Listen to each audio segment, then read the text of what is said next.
Like if we had said the form, like I didn't know you were Anna, because that's exactly what I said in my brain. Is I'm like just like Anna. Yes. Did I say Anna upstairs? Don't worry about it. She's 50 years. Are we live? Okay, good evening, everyone. Yes, we are now live. So, good evening, everyone. I'm Heidi Daniel, President and CEO of the Enoch Pratt Free Library. I want to thank you for joining us tonight for the special edition of Pratt Writers Live. I want to welcome you all to the historic Central Library, and we're so pleased to be doing events like this in person again. And of course, I also want to welcome everyone joining us virtually tonight. We're so glad you're joining us virtually. We really want you to come join us in person. We have a lot of wonderful events going on here at the Pratt Library. This month is our Imagination Celebration across the Pratt Library system. All 22 of our locations have events this month for our youngest readers to help spark their creativity. You can check out what's happening at your local library in the Compass magazine. Coming up later this month, on April 26th, we're going back to the Pratt Test Kitchen with culinary historian and food writer Michael Twitty. I'm very excited about this, so please join us for that special event. Later this week, we'll hold a special virtual Writers Live with Damaris Hill and her new book, Breath Better Spent, Living Black Girlhood. Now, for tonight's event, Malika Tubbs is an author and advocate, a consultant, and an educator. Her writing has been featured in Time Magazine, New York Magazine, CNN, Huffington Post, and more. Tubbs' debut book, The Three Mothers, How the Mothers of Martin Luther King Jr., Malcolm X, and James Baldwin Shaped a Nation, is a New York Times bestseller. This book has been called groundbreaking and essential. You can purchase the book from our partners at Charm City Books. Tonight, she's in conversation with founder and president of Blended Public Affairs, Alex Hughes. It is my pleasure to welcome to the Pratt stage Malika Tubbs and Alex Hughes.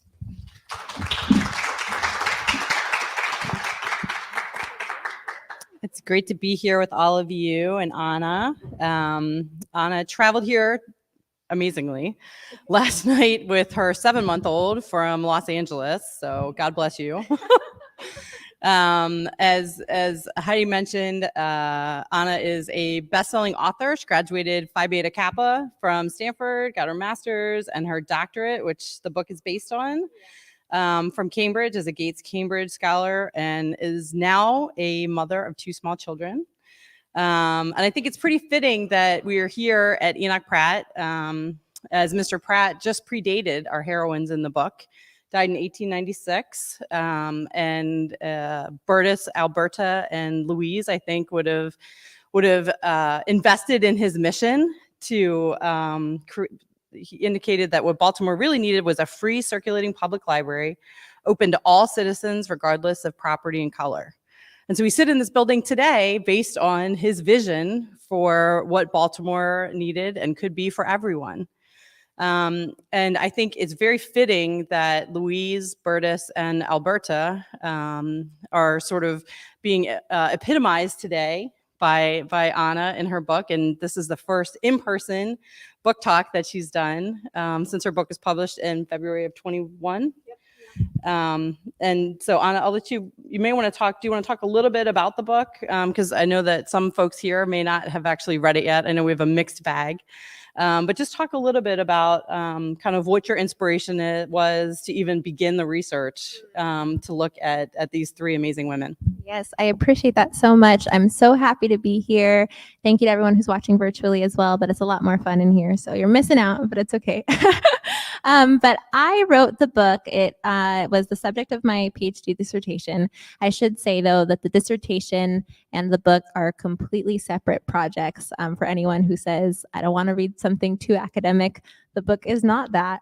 But I was inspired by Hidden Figures. So who all has seen that film? You can raise your hands. Okay. Has anybody read the book? No, okay, some people, great. So I was really inspired by the work done by the author Margot Lee Shetterly. I was so angry that was the very first time I'd heard these women's names. It was so clear that the erasure of their stories was intentional, that they'd been forgotten and erased strategically, It wasn't a mistake. It's not that somebody said, oops, we forgot to tell you all along, Black women were the brains behind this. But instead, we are not going to tell you because that does not fit our racist and patriarchal notion of who the leaders of our country have been and are. So we're going to hide them from you. So I said at that point, I'm going to be somebody who finds other hidden figures. I'm going to join Margot Lee Shetterly in this. So that was one of my inspirations when I started my PhD. I also had an incredible mother who was a lawyer who advocated for women's rights, both in the US as well as abroad. And she, every country that we lived, told my siblings and I to pay attention to how mothers were being treated. That how mothers were being treated was the way that you could see how successful this country, this community, this society would be. If they were treated well, that country would do well. And if they were not treated well, the opposite would happen. And so I started my PhD. My mom was always telling me these things since I was a little girl. I said, I'm going to find hidden figures and I'm going to do something on motherhood. That left this landscape wide open. There are so many Black mother stories who have been forgotten, strategically erased. So I narrowed it down. I said, I'm going to focus on the civil rights movement because we come back to it all the time in our conversations. We're going to continue to do that. How is our world lining up with what our civil rights heroes envisioned for us? But we speak about it from such a male perspective, as if men were the only leaders of this story. We've started to have a few conversations about the women, quote unquote, behind the man. And I hate this saying, I hate it. They are there, they are present, they are right beside, if not in front of. But I said, you know what, I'm gonna flip it even more. I wanna talk about the women before the men even existed. And I started to look into a lot of mothers and I thought about these three because, number one, I wanted as many people as possible to engage with this book and with this work. So I was strategic with the patriarchy. I said, I know more people are going to pick up this book if MLK's name is on it, if Malcolm X's name is on it, if James Baldwin's name is on it. But regardless of what brings them to the book, they're going to walk away knowing Black women's stories. They're going to walk away knowing about 100 years of American history through the eyes of Black mothers. So I'll play with the patriarchy. I'll do it on purpose. And then these three mothers, Alberta King, Burtis Baldwin, and Louise Little, were all born within 6 years of each other. And their famous sons were all born within 5 years of each other. When I discovered that, I said, this is it. This is the book because I can bring these three incredibly different, incredibly diverse stories together without reducing them. Because Black women, if we are represented, we usually are not, but if we are represented, it's as if we are a monolith, as if we are all the same. It's a reduction of who we are. It reduces our complexity, our humanity, our wholeness. And I couldn't do that in this book. So I bring them together and celebrate their incredible differences, but I bring them together through time. So that's what you'll engage with in the book if you haven't read it already. So I want to pick up a little bit on what you mentioned, because the book highlights not just these three women, but so many women throughout history that we haven't heard about. In 1899, pregnant Mary Turner defended her husband who was accused of murder and was strung up by her ankles, cut open and set on fire and shot hundreds of times. You talk about Reese Taylor, who was walking home from church in Alabama in 1944, abducted and raped by 6 white men who admitted guilt and then were found not guilty. Betty Jean Owens in Florida in 1959, raped by 4 men after being abducted from Florida A&M.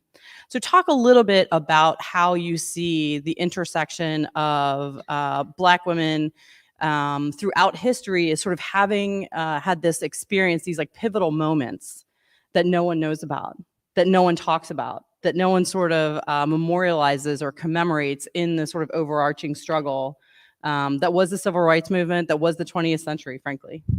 Yeah, it was really important to me that in this celebration of these three particular women, I also took the opportunities to celebrate some of their contemporaries, make sure people knew that this wasn't just something that only happened to the women that were, a part of Hidden Figures, or only happened to these three mothers that I was talking about, but that people understood this is commonplace.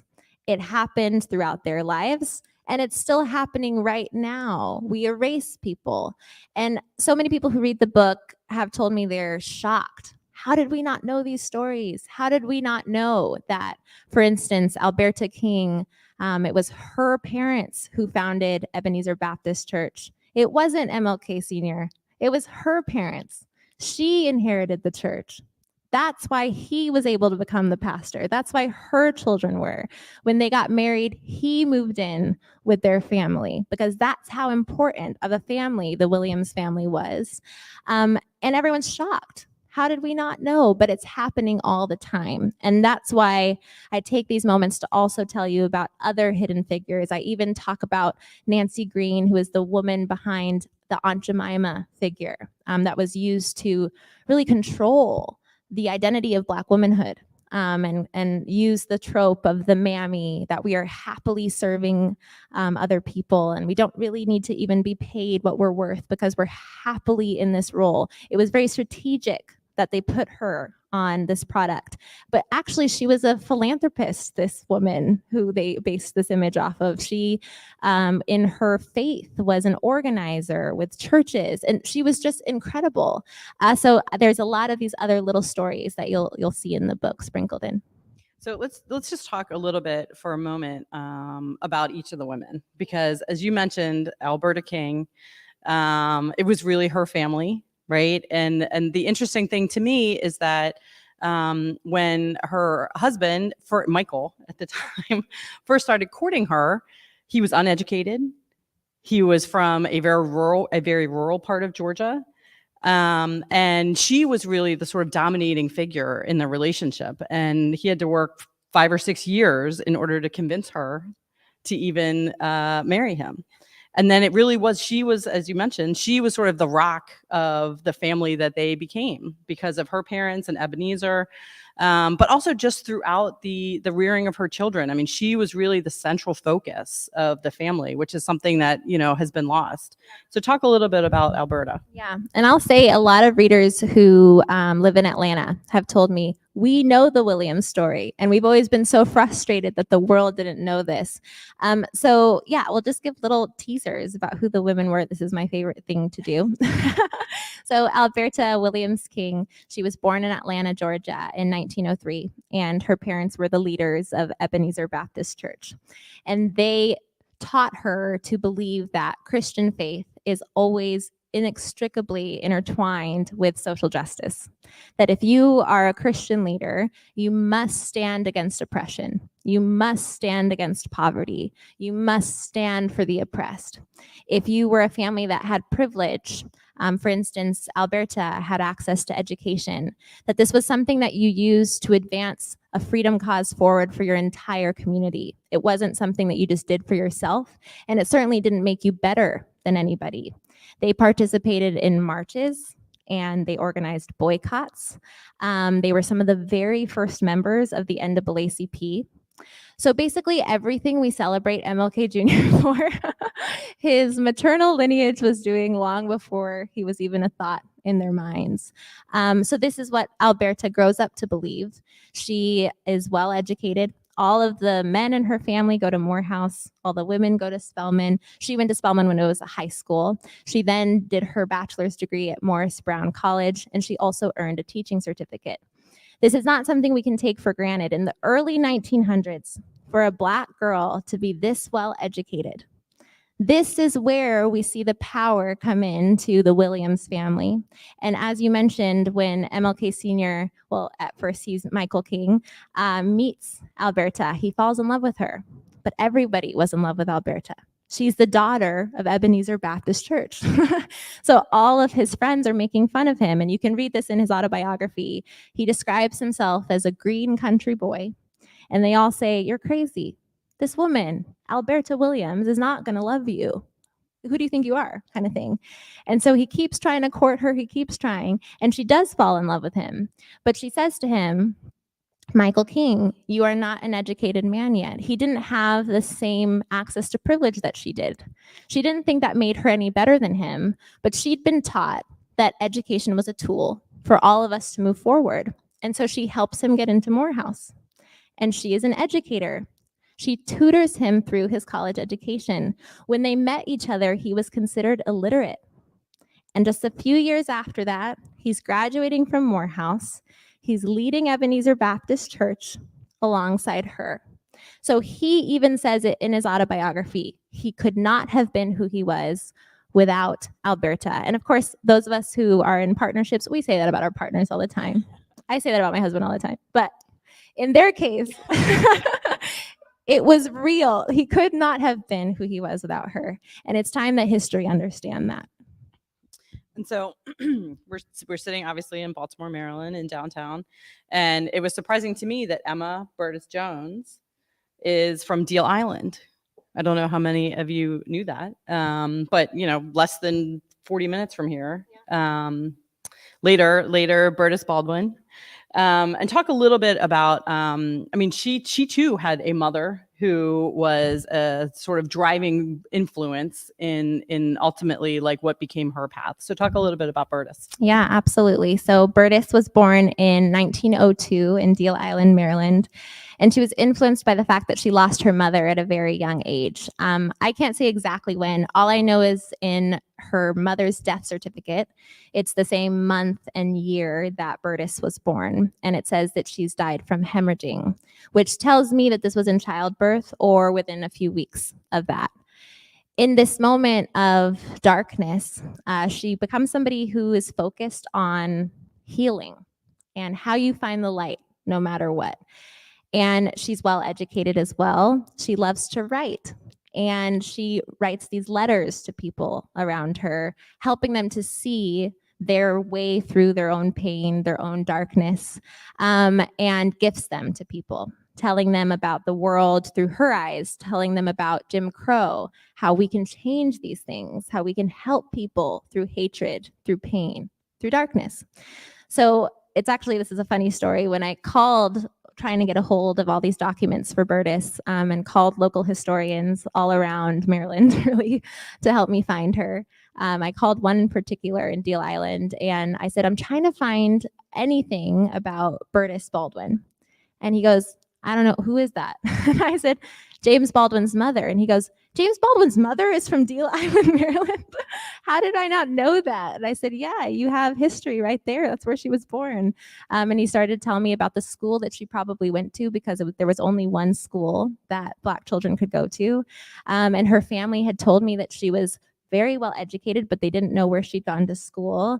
But they knew based off of her letters how well educated she was. Even the principals at James Baldwin's schools credited her for his writing based off of the notes that she wrote to explain his absences from school.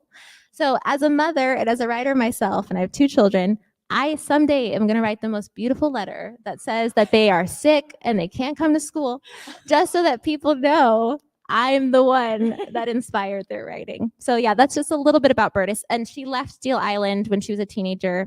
She joins the Great Migration that thousands of others joined. And she goes first to Philadelphia. Then she arrives in New York in the middle of the Harlem Renaissance. So this writer who leaves, is taking a chance on the North, something new, arrives in the middle of this beautiful movement for all of us, but especially for the representation of Black people. So then we come to Louise Norton Little, who the interesting thing, I think, for me, and I think for both of us, is that she was probably the product of rape. Potentially. We don't know. I will talk about that though, yeah. Potentially, right? And so she was so light-skinned that she could pass for white, but she made the choice to identify as Black and really throw herself into the movement, joining with Marcus Garvey and really becoming a fighter for Black people, which ultimately obviously was very informative to what Malcolm X ended up living his life as. So talk a little bit about Louise. Definitely. I think all 3 stories are really shocking, and hopefully you're already feeling this moment of why didn't I know that, right? But maybe most shocking of all, because it's such an obvious connection between Louise and her son Malcolm. So she was born in Grenada, an island. Ladigue is where she's born, and she is influenced by her grandparents primarily. They were liberated Africans, is the term, meaning at some point they were enslaved and then they were able to gain their freedom. And so they're teaching their children and their grandchildren the importance of Black independence, the importance of Black self-sufficiency, that you don't assimilate to your oppressor, you don't depend on your oppressor, you stand up for yourself by any means necessary. It's much more important to stand free and proud than to be living, bowing down to the person who's oppressing you.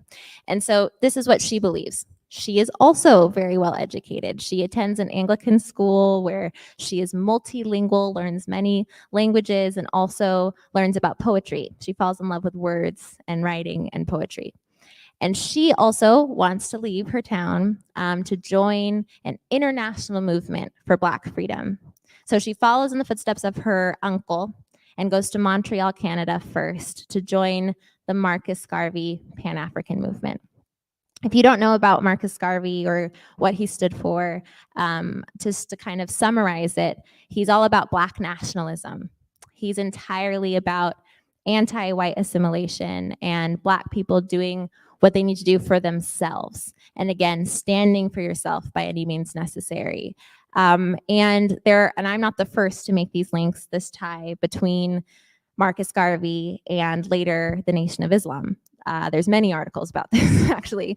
But what I was most shocked by is that we didn't know his mom was a Marcus Garvey follower.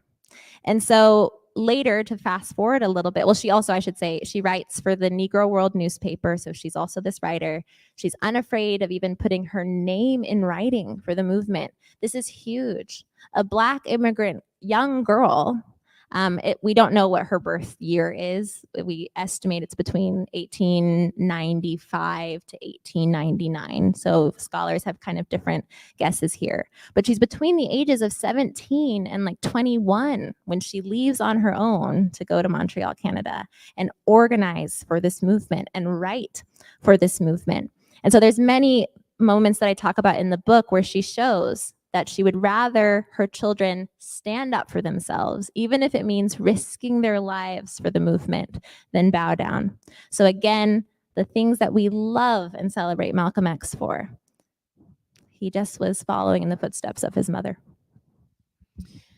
And so at one point in the book, you talk about sort of how throughout history, the caricatures of Black women, right? The Jezebel, the Mammy, more recently, the welfare queen, have really sort of informed the country's view of Black women. But the one that was sort of most striking to me that you talk about, and I'd like you to talk a little bit about it here, is the sort of negative context of matriarch, which I think, today, I think, globally, there's been sort of like a celebration of matriarchs and women in the role of mother.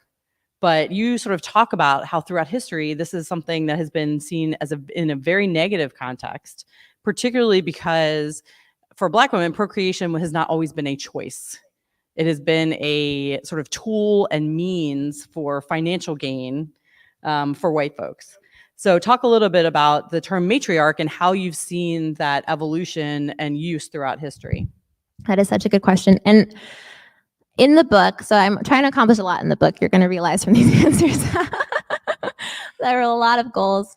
One of them was to talk about the dehumanization of Black women. The dehumanization of Black people more generally, but how I think it's completely undeniable when you look at the treatment of Black mothers in the US very specifically, and how by law, we are the only ones who were deemed the givers of non-life through our children, that it was written in law that our children were not children. They were not human beings. They were somebody else's property.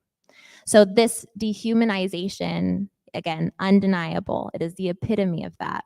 And I'm exploring how throughout American history, dehumanization has taken so many different forms. And one of them, of course, is attacks on Black bodies.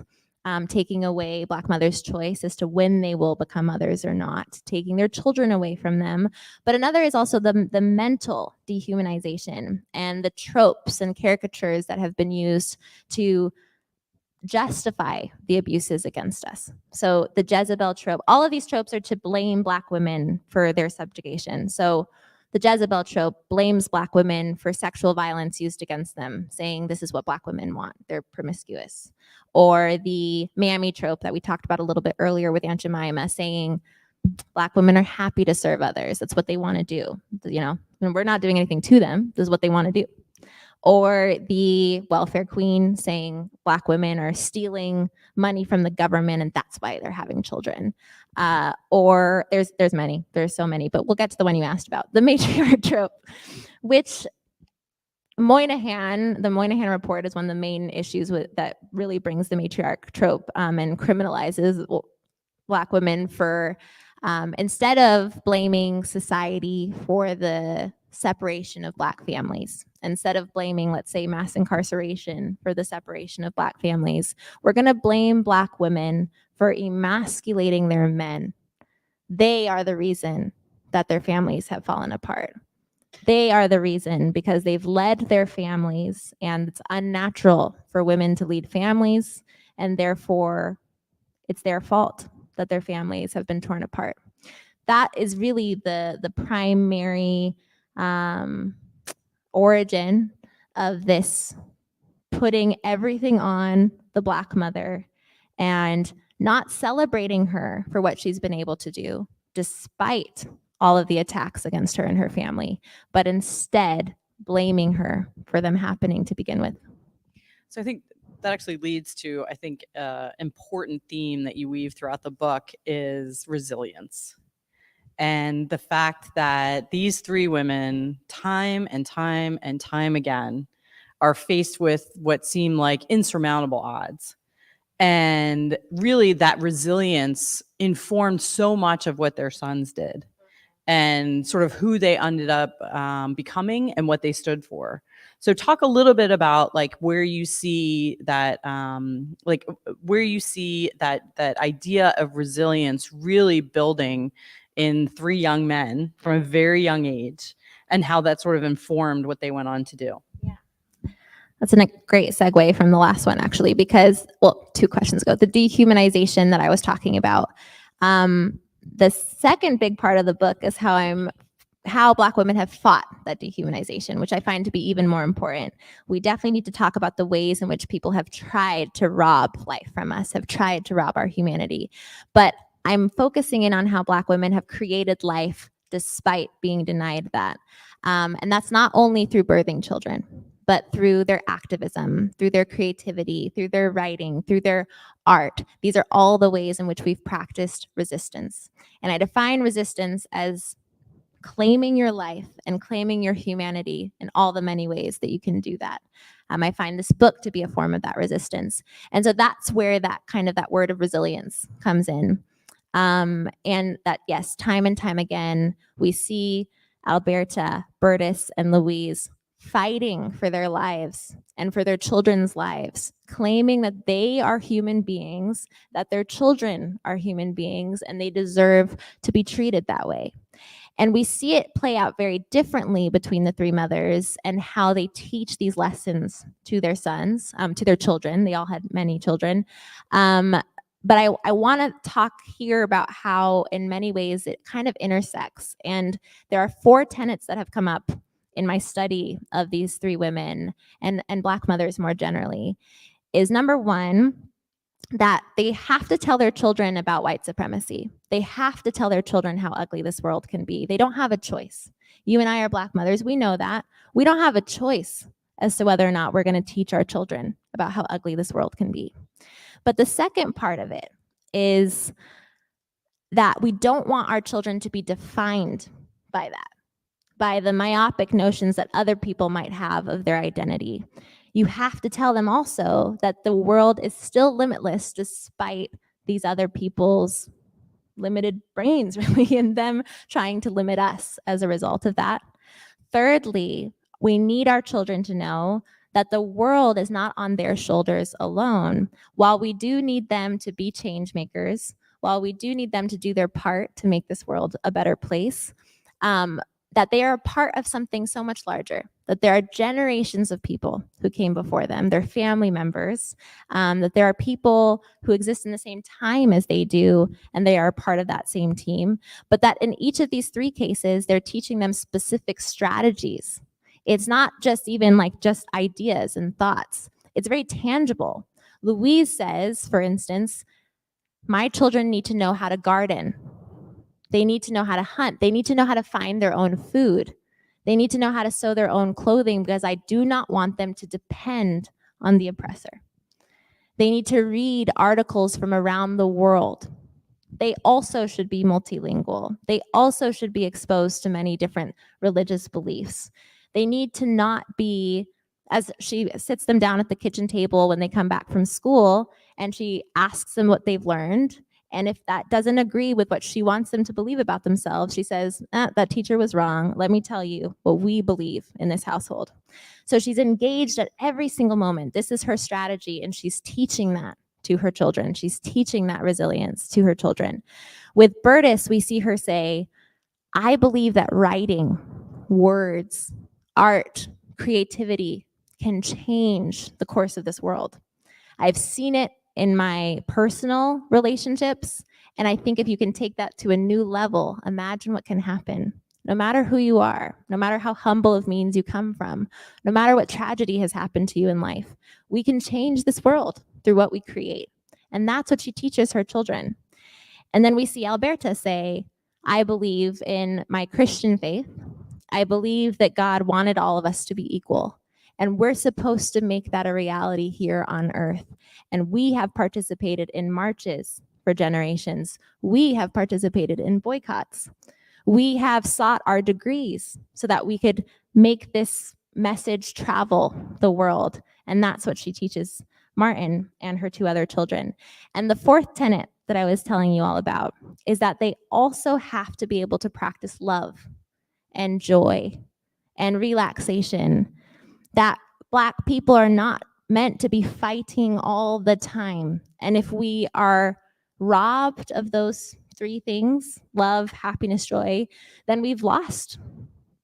That it's an important part of our fight to practice those things. So in the book, you'll also see these moments where they're being moms and their kids are being kids. And Malcolm, one of my favorite parts, he's laying down by the peas that he's grown, and he's just staring up at the sky, dreaming about his future.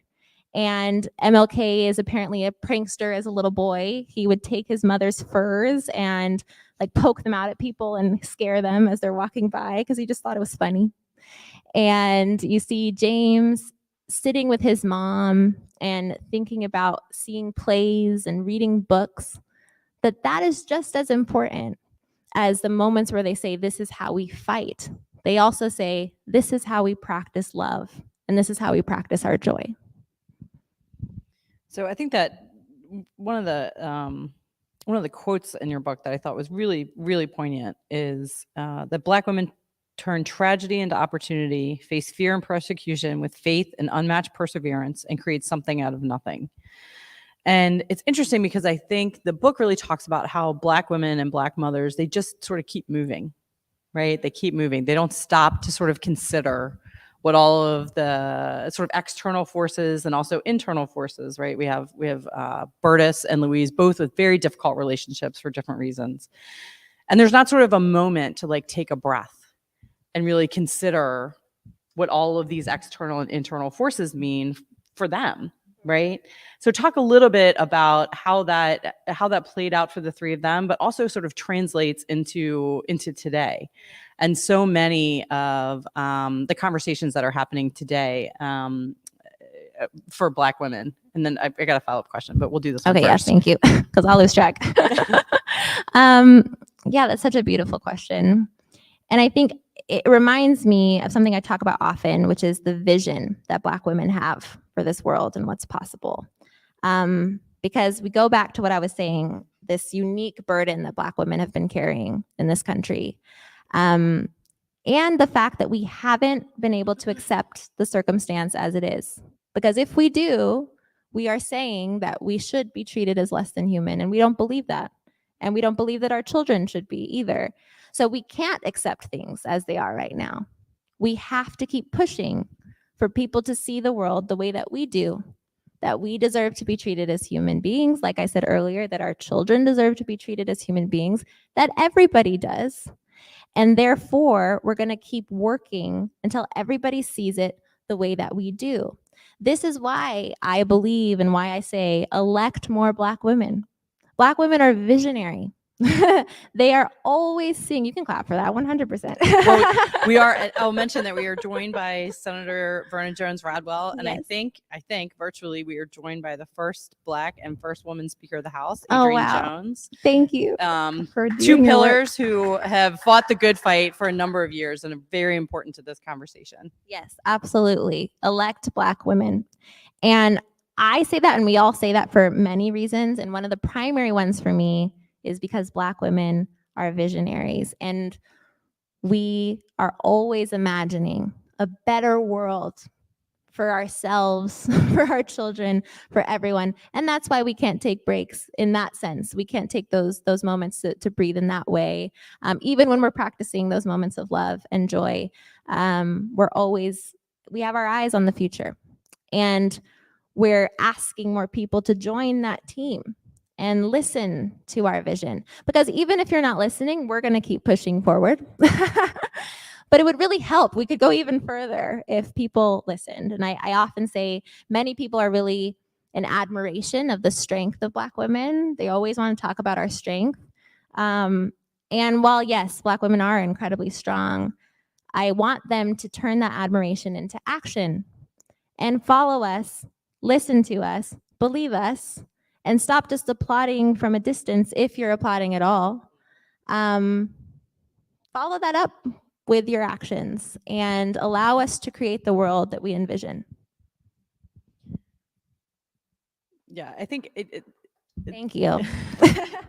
Well, and I do think that, you see through all three of the women, but also part of what you're talking about is there's an inherent sort of optimism about, about what can be. And not only what can be for sort of the world and the nation, but also what can be for, 3 little boys, or what I think 20 children altogether among the 3 of them.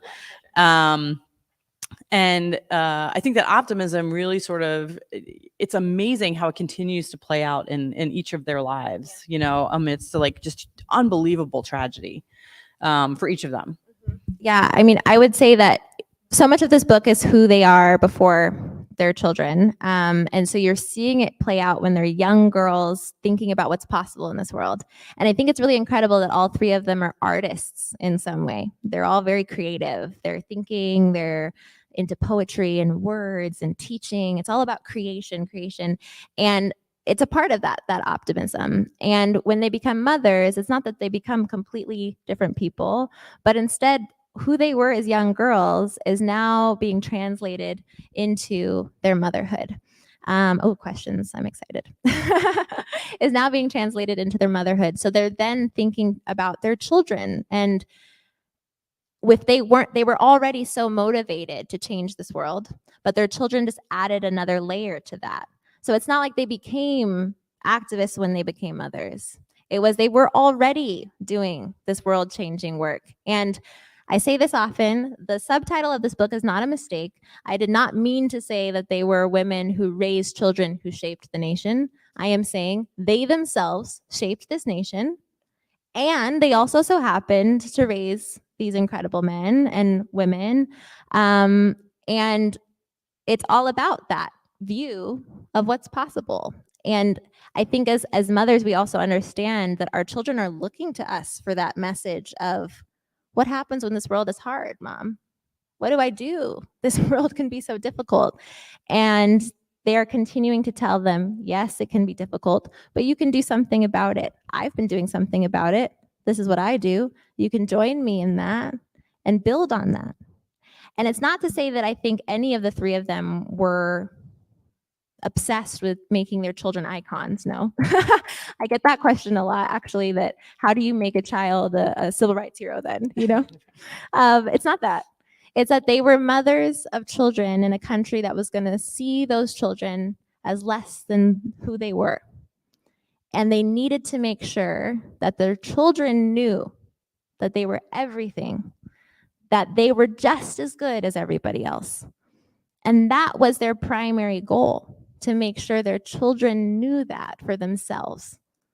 And what they did beyond that was a bonus. Before we get to the audience questions, talk a little bit briefly about you were pregnant as you were writing the book. Obviously, for those of you who don't know, Anna is married to the former mayor of Stockton, California. He was the youngest elected mayor. He was the youngest mayor of a major American city in American history. Yeah. And He's pretty cool. So just talk a little bit about how your partnership and how your sort of evolution into motherhood as you were writing this impacted the writing of the book, and whether or not you think it would have been different if you had written it now. Oh, good question. These are all good questions. It's interesting. When I started writing the book, I told you all about my primary inspirations, and I kind of thought that's where the inspirations ended. I thought, yeah, that's what I'm gonna write this book. And then at one point, my PhD advisor, she was doing an exercise with other PhD students, and with me and other students, and she said, "What is your personal connection to your work?" She asked us all to do a reflection on this.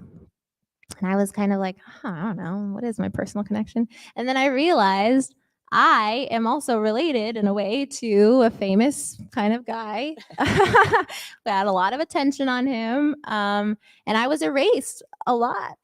People would often come up to me and say things like, thank you for, if they talk to me, usually they didn't talk to me, but if they did talk to me, they might say, thank you for being the woman behind the man. Remember, we're coming back to it. That's why I hate that phrase. And thank you for sharing him with the world, yada, yada, yada. And I was like, this is not who I am, and I need you to stop thanking me for that. I have my own passions. I have my own intellect. I have my own identity. I'm very proud of him. But this is a mutually supportive relationship. And it is not, I am just here in the background supporting him. So please don't do that. So that was one connection I realized. But beyond me, I kept seeing that my husband would say, if people asked him, how did you do all this, universal basic income, all these things that you've founded and what you're known for, he would always say, my mother, my grandmother, my aunt, and my wife. I have 4 powerful Black women behind me, or not, he doesn't say behind me. Let me get that back. Around me. Exactly. He's not going to say that. Who have supported me, who have shown me their vision. And I want to make that possible, especially his mother, his grandmother, and his aunt. But then when the article comes out later, we barely show up in it at all. And we're taken away from the story. Even if he said, talk about them, a lot of the focus ends up being on his dad, who was unfortunately not very present in his life. Not his fault, but he wasn't there. And I see it playing out. This is how it happens. In this book, the 3 sons actually did talk about their moms quite a lot. I was surprised in my research to find that. There were letters that Malcolm wrote saying, all of my accomplishments are my mom's. She was the first one to teach me these concepts when he's thinking about joining the Nation of Islam. It was not, he was saved by the Nation of Islam, that this was brand new doctrine to him. This to him felt like a homecoming to his mom. Why didn't we know that? Why did scholars and historians before me say, that doesn't really fit our story, so we're just going to leave it out? So that's one of the personal connections. Now to get to my children, I started the book before I was a mom, before I was expecting, and in the middle of my research, I was expecting my first. And it was so beautiful, so exciting. It was everything we'd wanted. But then I also immediately felt very afraid. I study Black mothers in the US, which means I know the history of Black motherhood in the US. I know the current Black maternal health crisis. I knew how dangerous it was to become a Black mother. Can I interrupt you? Yes. Just for the audience. This is an issue that I know Senator Jones has talked about, but it would shock you to know that in the wealthiest state in the union, that we rank among the worst for maternal health for Black women in the state of Maryland. And we are we are the wealthiest state in the nation. And so just to echo this point and bring it back to Maryland, this is something that loses focus constantly in the state of Maryland. Yeah. And I would say even nationally that people are not focused on this crisis. The Black maternal health crisis is something we should all be concerned about. The maternal health crisis in the US, even more generally, it's not good in the United States of America. And no one is paying attention to this.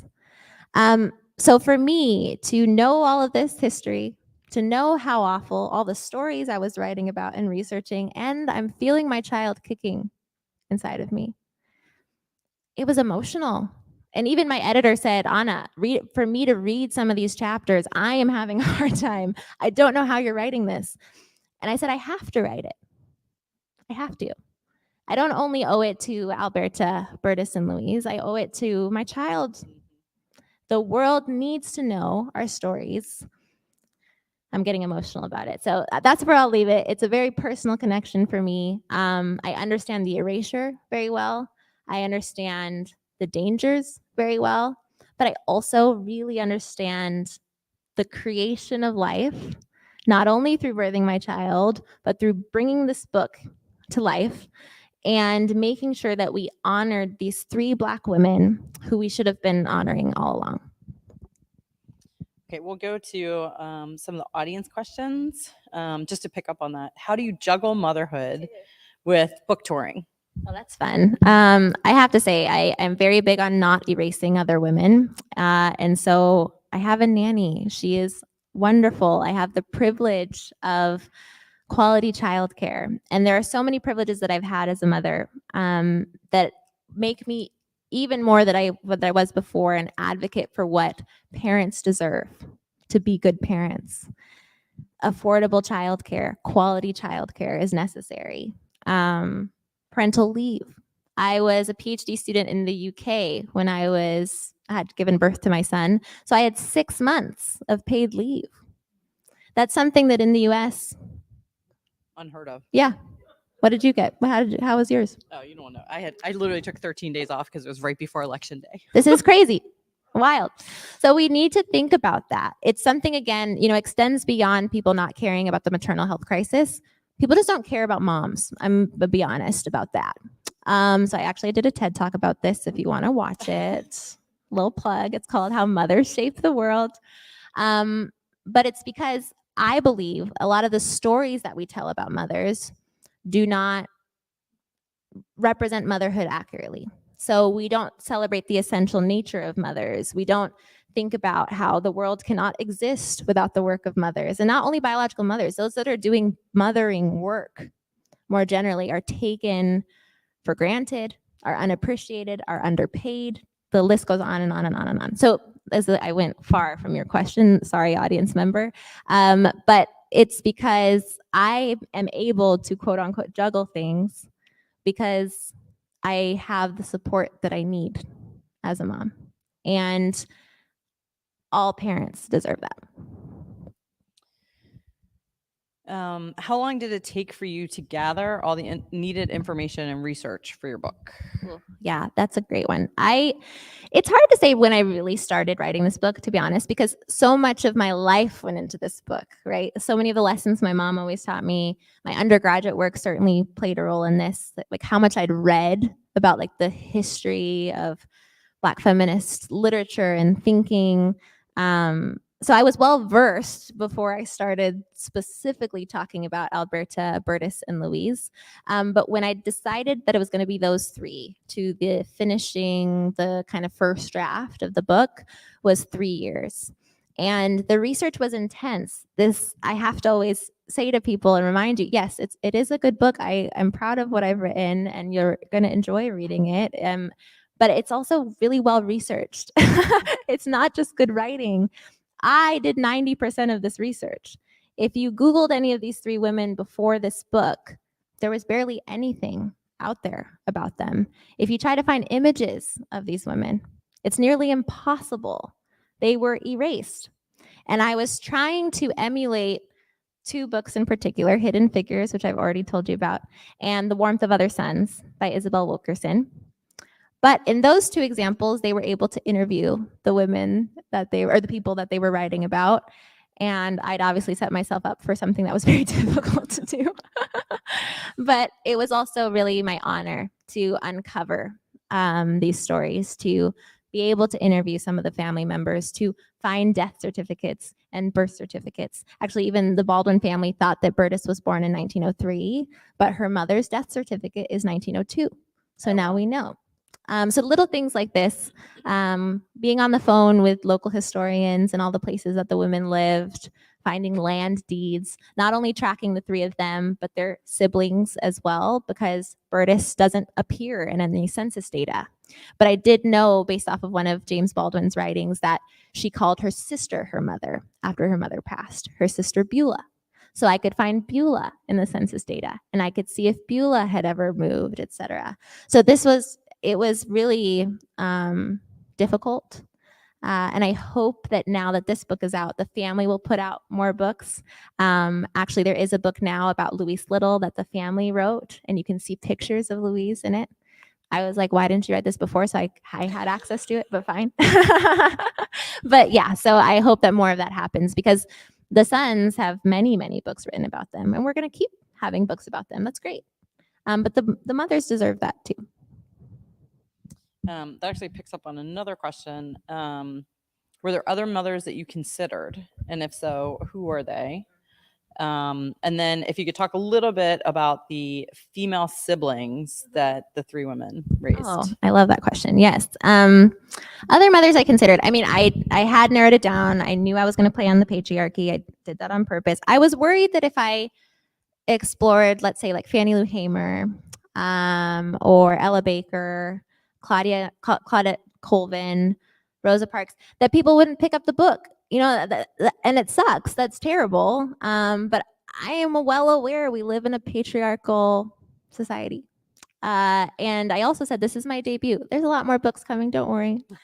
I'll write about some more people. But so when I narrowed it down that I was going to do these men, famous men, and also kind of attack the notion of the self-made man, because we are so obsessed with that. And actually it's like, no, you're just following the footsteps of your mom, which is wonderful. I thought about Medgar Evers as well, because I had also watched this film, I Am Not Your Negro, where James Baldwin's writing is turned into this really cool documentary type thing. And he talks about his friends, Malcolm, Martin, and Medgar. And so I thought, oh, that could be a really cool third. But I was already setting myself up at a disadvantage in terms of writing this book about erased people. I'm a sole PhD researcher. I don't have a team of researchers with me. So I had to go with the three most famous men to start. I would have been limited. Medgar Evers was not written as extensively about.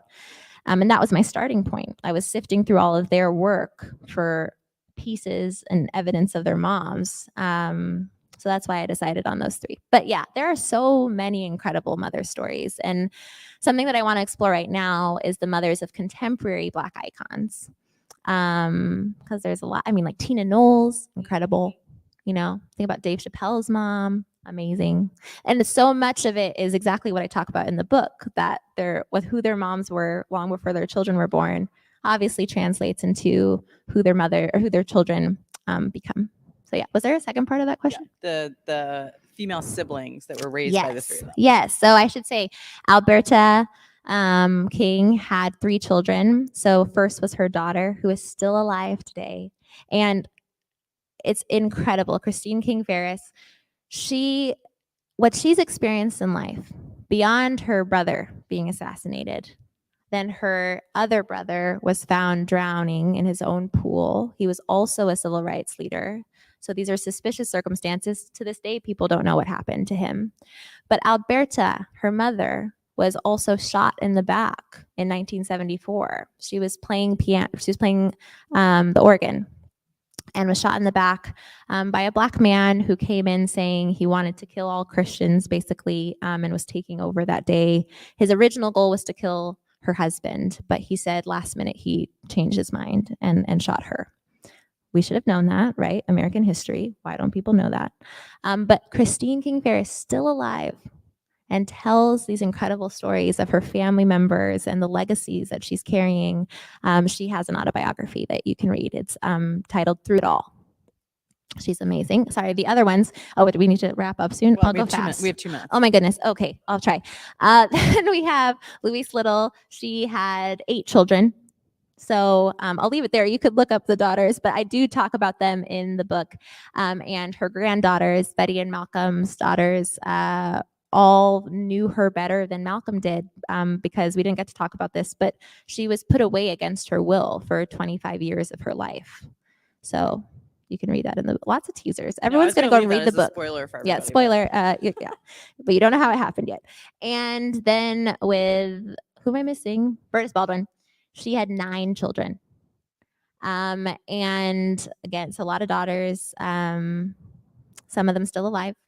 Yeah, so you could maybe even go find them if you really wanted to. No, probably leave them alone. But you can look them up, and I talk about them in the book as well. So that's why when people say you talked about the mothers of sons, I said, yeah, and daughters. Okay, in our last minute here, Yeah. talk about what's next for Malaika Tubbs and Three Mothers. Thank you. Okay. So after the book spent 4 weeks on the New York Times bestseller list, which was crazy, it was so exciting. Thank you. My editor asked me what my next nonfiction idea was. And I've been actually working on a novel for several years. So I'm hoping my next book is actually my novel. But I was like, oh, I really want to do my novel. And she's like, but yeah, let's get your next nonfiction in too. So I'm going to I just sold my next 2 nonfictions. And the first is going to be stemming from the Three Mothers, how people have asked me, how were they erased? How did this happen? I'm going to be talking about really patriarchy and the intersection of patriarchy and racism, but thinking like a stamped from the beginning, caste, etc. What we've done in terms of mapping racist thinking, making it tangible. So it's not we're imagining this or this is a random occurrence, but instead this is the system working the way it's supposed to. I'm going to be doing that, but for racist patriarchal thinking. So that's my next nonfiction. Small little project, so we'll see how that goes. And then for the Three Mothers, I am in conversations now about either turning it into a play or something for TV or film. So there's more to come for that book, or both, which is how I would prefer that. So we'll see what happens. Yeah. You can do one more. Okay, we're gonna do one more. We have one more audience question. I don't want people to feel left out. And this jumps forward to today. Okay. What insights or suggestions can you share with today's young mothers of color based on your research and your book?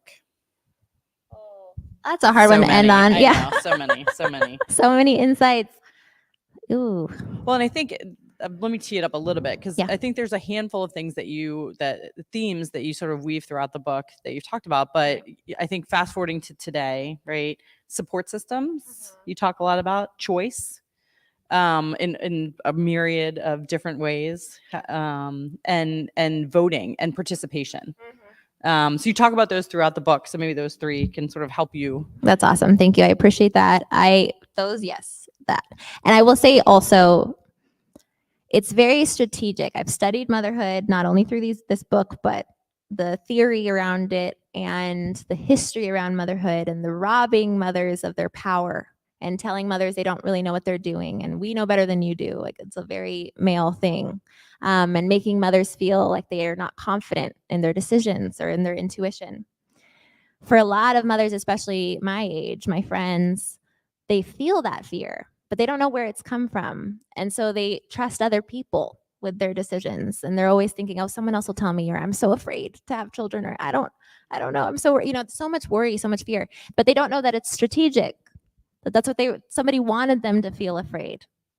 And so I'm always reminding them about the power of motherhood, the power, the strength of motherhood, the influence of mothers, that I don't want mothers to be thanked anymore for being selfless beings without needs for others to consider. I want mothers to be thanked for their influence, for their power, for being our first teachers, our first leaders, our first caretakers. And if more mothers, especially new mothers, start to practice that power, it's going to help all of us, not only them.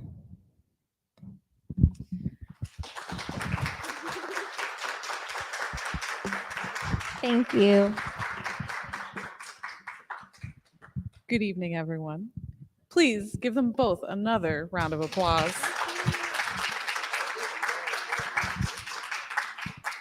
So I'd like to thank Anna and I'd like to thank Alexandra this evening for joining us for the celebration of Anna's new book, Anna's paperback release as well. I would like to thank the Hearing and Speech Agency for providing accessibility for tonight's program. And I'd like to thank our bookstore partner, Charm City Books, for selling books this evening. They are right outside for those of us in person who have not yet purchased your book. Purchase your copy of your book. Please do so if you haven't already. And last but not least, I'd like to thank our wonderful audience for joining us this evening, both virtually and in person. Give yourselves a round of applause. With that, good night, take care, and have a good rest of your evening. Thank you so much for some good questions.